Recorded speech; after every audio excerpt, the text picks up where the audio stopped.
നീ വെറുതെ മോന്ത വീർപ്പിച്ചിരിക്കണ്ട. നിന്നെ ടൂർ പിടിക്കണം. പെൺപിള്ളേരെ ടൂറൊന്നും പോകാൻ പാടില്ല. ഇത് നിങ്ങളെല്ലാ പേരൻസ് സ്ഥിരം പറയുന്ന ഡയലോഗ് പെണ്ണുങ്ങളോട്. എന്താ കോളേജിൽ പഠിക്കുമ്പോഴല്ലേ ടൂർ പോകാൻ പറ്റുള്ളൂ? കഷ്ടത്. ഈ വേണ കല്യാണം കഴിഞ്ഞിട്ട് കുട്ടിയുടെ കൂടെ പൊക്കോ. കല്യാണം കഴിഞ്ഞിട്ട് പോകും. എന്നിട്ട് അമ്മ അപ്പം കൊണ്ടുപോയില്ല കല്യാണം കഴിഞ്ഞിട്ട്. ആ അത് ഓരോരുത്തരുടെ വിധി പോലെ ഇരിക്കും. നിന്റെ വിധി ചിലപ്പോൾ അങ്ങനെ ആയിരിക്കില്ല, ചിലപ്പോൾ അങ്ങനെ ആയിരിക്കും. അപ്പൊ നീ പോവില്ല.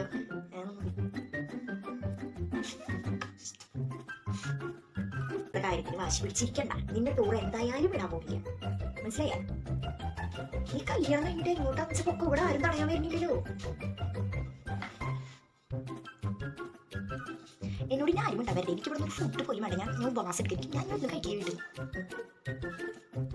ആ കഴിക്കണേ കഴിക്കുന്നത് എനിക്കൊന്ന് ബോസിച്ചോ. അവിടെ കുത്തിയിരുന്നു ബോസിച്ചോ. വിശുമ്പോ തന്നെ വന്ന് കഴിച്ചു.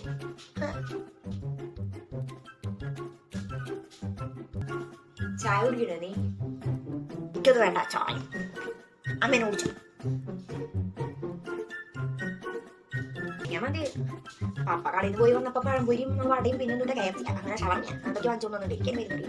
അപ്പൊ നിനക്ക് വേണ്ടാത്ത കാരണം അപ്പുറത്തെ വീട്ടിലെ കൊച്ചിനാണ് ഞാനായിരുന്നു കഷ്ടപ്പെട്ട് തിന്നത്. വല്ല ഞാൻ തിന്നു. എന്റെ വയറൊക്കെ നിറഞ്ഞിരിക്കാൻ ഇപ്പം ഒരു ബോസാന്നല്ലേ പറഞ്ഞു. ഈ വീട്ടിലൊന്നും കഴിക്കില്ല. പിന്നെ ഞാൻ തന്നെ കഴിക്കണം. എന്ത് ചെയ്യുന്നത്?